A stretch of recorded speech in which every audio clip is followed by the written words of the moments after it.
Guys, just a quick update to this story. You're about to see the original segment that I did in a second, but during editing and uploading, this story broke, and it's an important update to the story, so I figured I'd throw this in beforehand, before you see the clip, before we knew this information.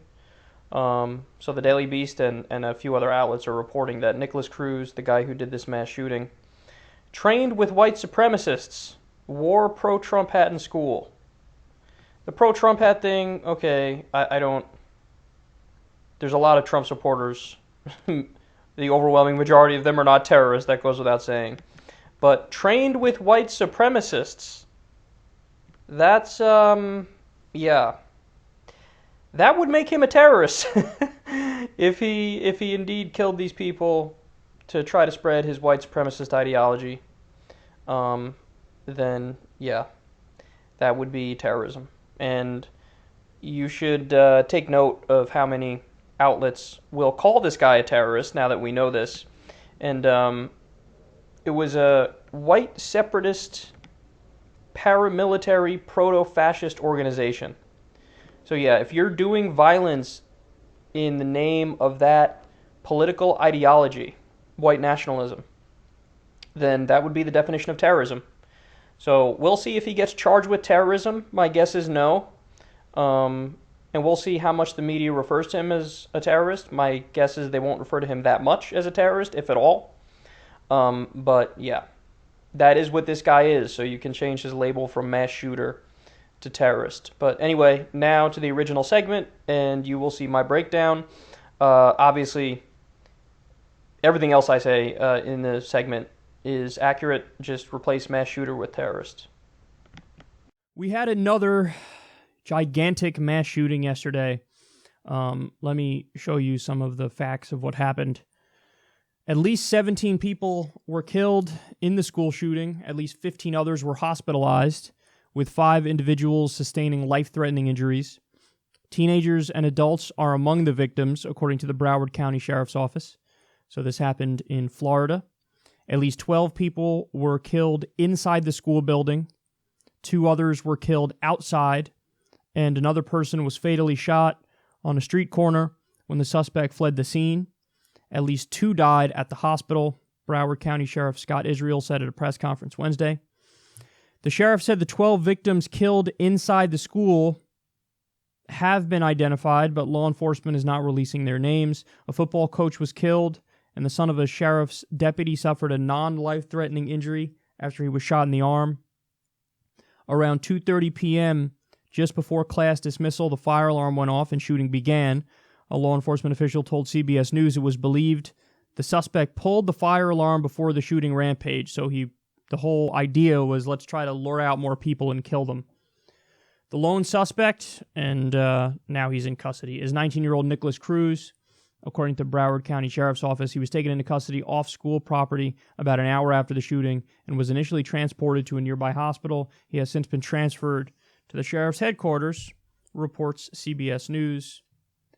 Cruz is a former Stoneman Douglas High School student who had been expelled for disciplinary issues, the sheriff said, though he did not say when or why. Cruz is currently enrolled in Broward County Public Schools. Broward County Superintendent told reporters at a press conference. Sheriff Israel said Cruz was armed with an AR-15 rifle and countless magazines. Investigators have begun to scour Cruz's social media activities and so far have found, quote, very, very disturbing materials. So he didn't just have an AR-15 and countless magazines. He also used smoke grenades. And this guy was armed to the teeth. So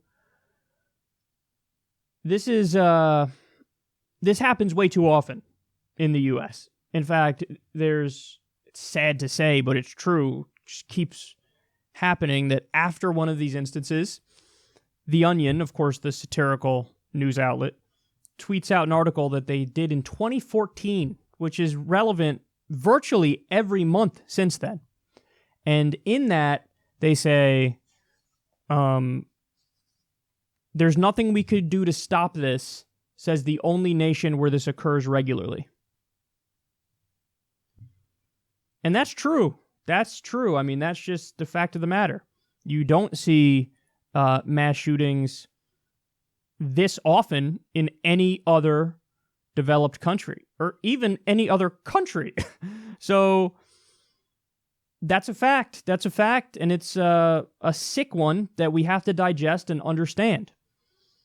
You know, there's a lot of propaganda out there in regards to the issue of guns, but that's an inescapable fact, and you're kidding yourself. You're effectively brainwashed by a bunch of propaganda and bullshit if you think that, you know, oh, it's no worse in our country than it is elsewhere. Yes, it is. Yes, it is. In fact, I've had conversations with people from Australia who literally said to me, like, oh, yeah, we would visit America, but we're actually scared of being killed in a mass shooting.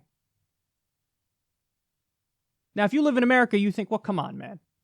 And obviously, if you look at the statistics overall, you could go, come on. I mean, even though we have a higher incidence than other countries, it's not like it's like, hey, it's going to happen on any given Tuesday where you go out in public or whatever. But that's the taste that's left in people's mouths around the world when they look at what happens in the U.S. Because it is true that just it's happening at a record clip. No pun intended using the word clip. It's seemingly endless. So let me give you some more information about this.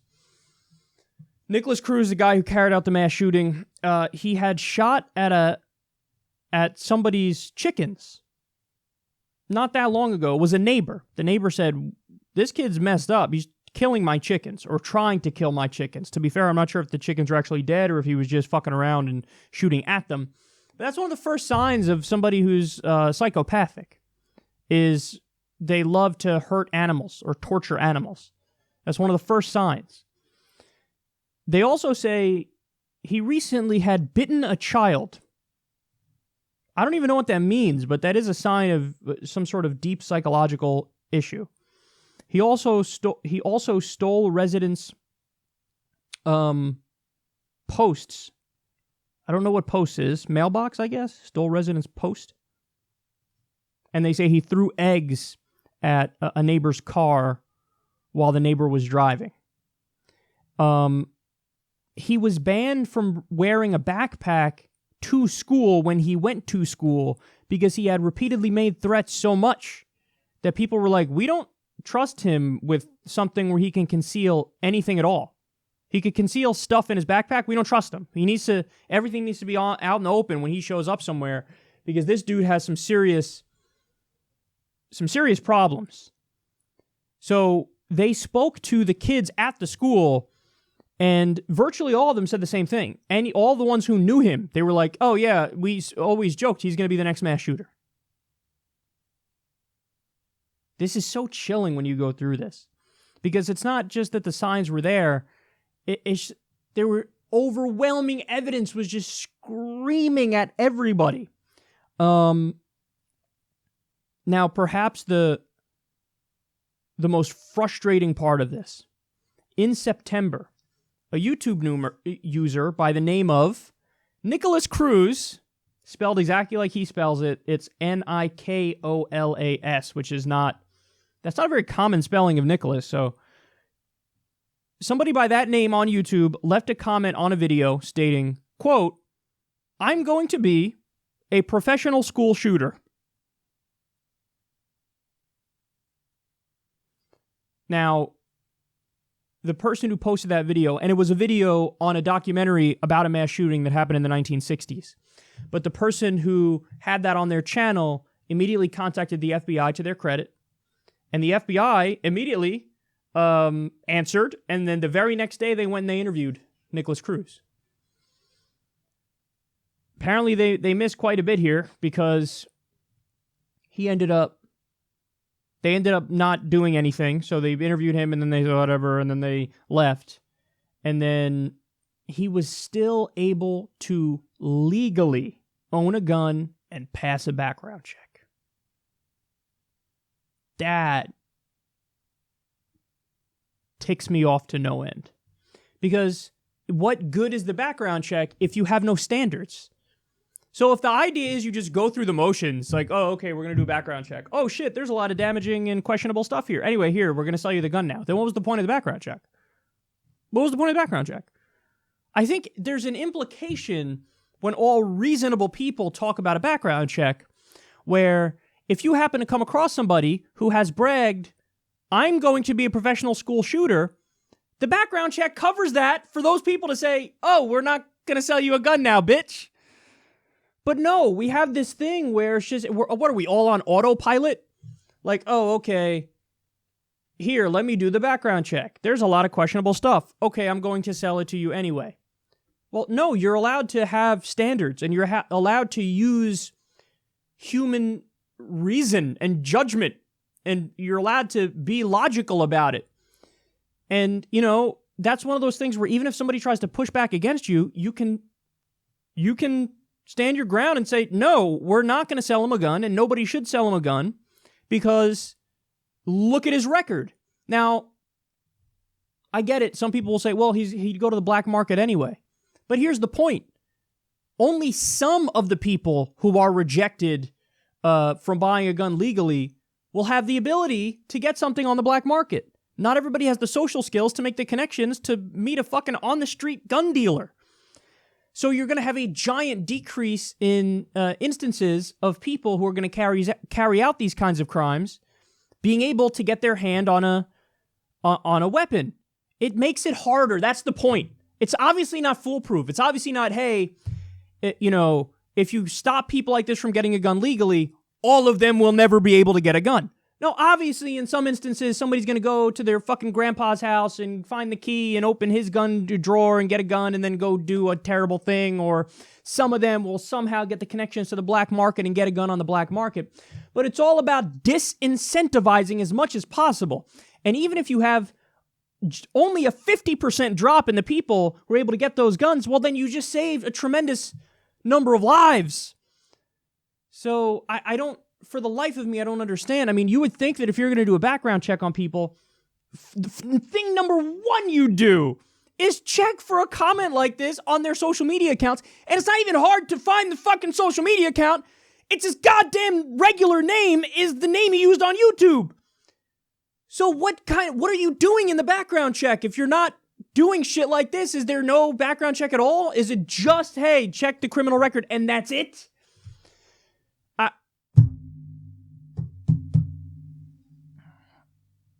Man, he really said, I'm going to be a professional school shooter. This is the second mass shooting we've covered in a year, actually probably in the past 6 months, where the comment, there were comments online from the person who did the shooting saying almost exactly that. This is the second one. We just have to be smarter about this shit, man. And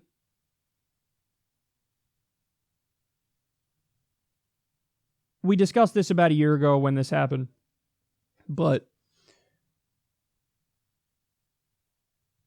common sense gun laws are not debatable among the public, but we have a Republican Party that's totally bought and owned by the leadership of the NRA who get their money from gun manufacturers. So they gut even the most basic protections. So for example, you had a rule that was put into place by Obama which said, hey, listen, if under Social Security, it's been officially determined that you are not of sound enough mind to control your finances. So in other words, you need a guardian to control your finances for you because you're not capable enough or you don't have sound enough mind to control your finances yourself. If that's the case, you're not allowed to get a gun. So, okay, you're too out there to be able to control your finances. You're too out there to own a fucking firearm. That is not an unreasonable thing to say. In fact, again, if you did a poll, the overwhelming majority of the American people would say, yeah, duh. Well, guess what? Trump signed an executive order that rolled that back. Bump stocks is another example. Bump stocks change a weapon into a fully automatic weapon. That's effectively what it does. Now, on paper, fully automatic weapons are banned in the U.S. So How can you ban fully automatic weapons but have this gigantic loophole that allows fully automatic weapons by another name, through another method?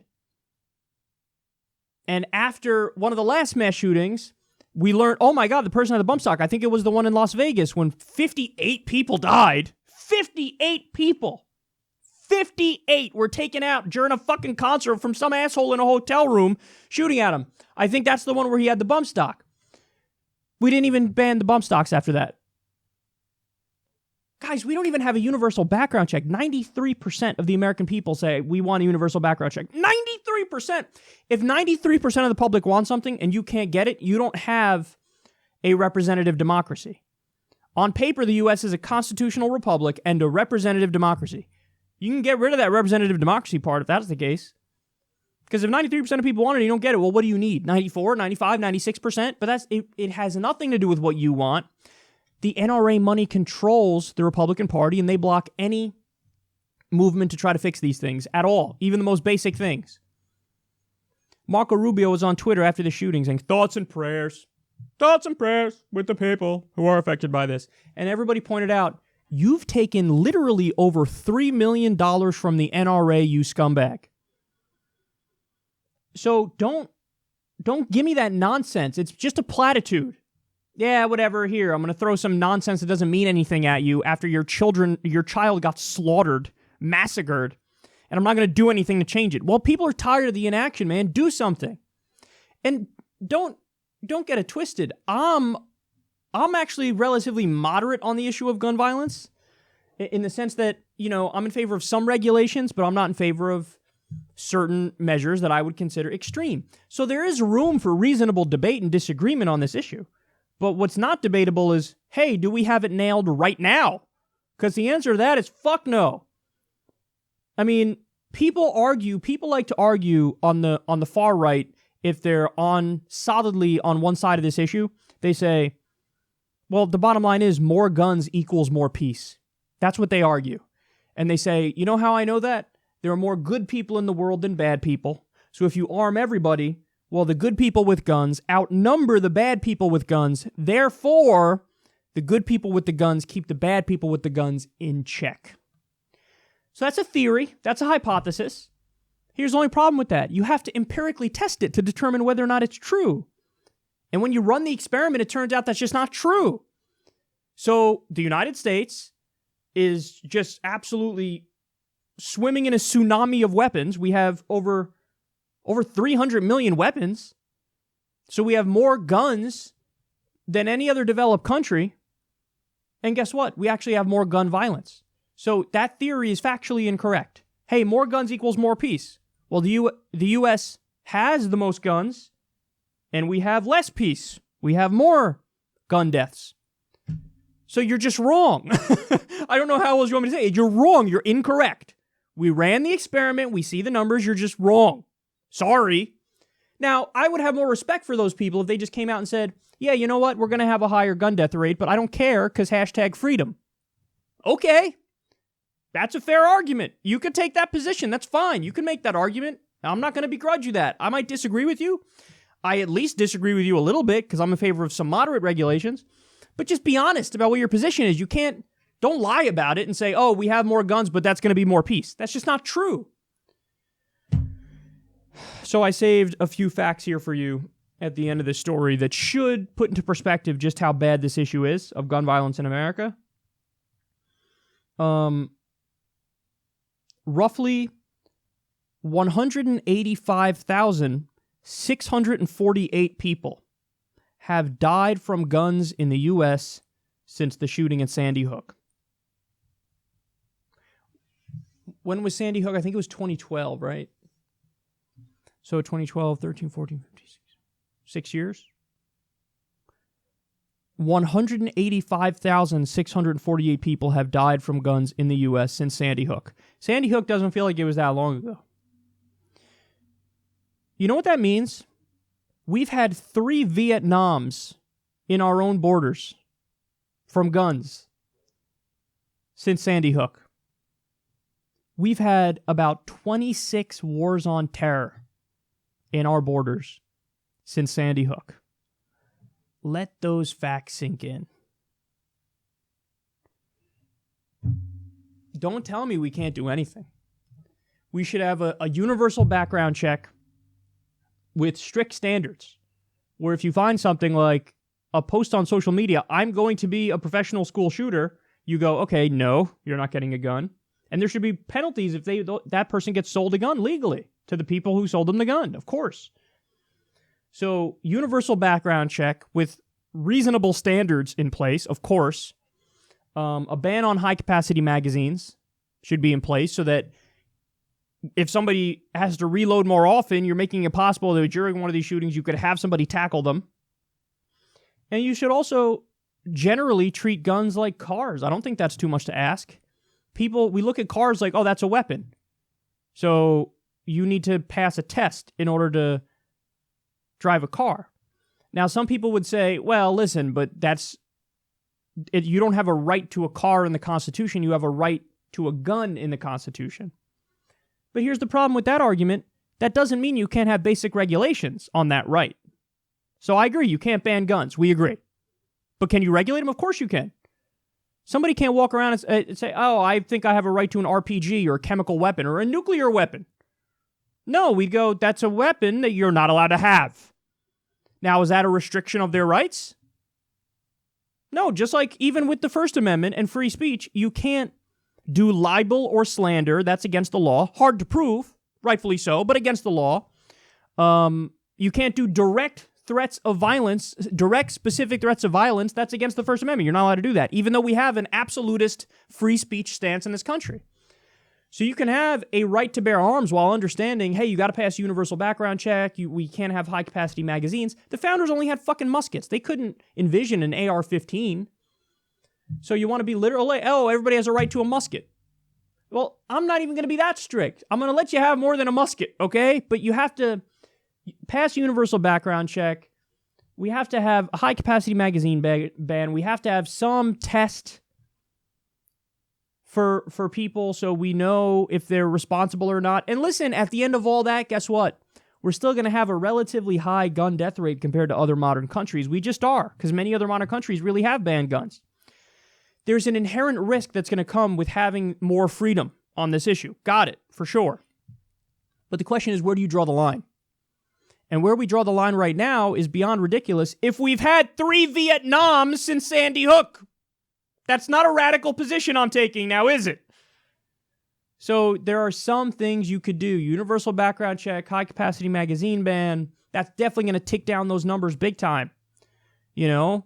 Having some sort of a permitting system, treating them more like cars, if you will.